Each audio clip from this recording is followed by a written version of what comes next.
कराची के मौसम के हवाले से अपडेट्स शेयर करेंगे। आपको बताएं गुज़िश्ता रात कराची के मुख्तलिफ इलाकों में कहीं हल्की और कहीं तेज़ बारिश हुई, जिससे मौसम खुशगवार हो गया।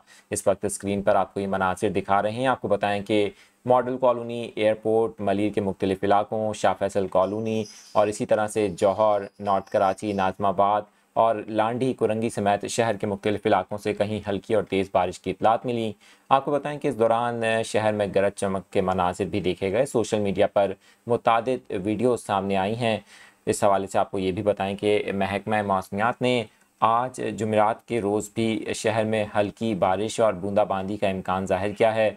आपको बताएं कि मगरबी हवाओं के ज़ेर असर कराची में गुज़िश्ता रात बारिश का सिलसिला शुरू हुआ, जबकि आज भी मगरबी हवाओं का सिलसिला शहर पर असरअंदाज हो सकता है। इस दौरान बहिरा अरब से बनने वाले बादल कराची में बारिश का बायस बने।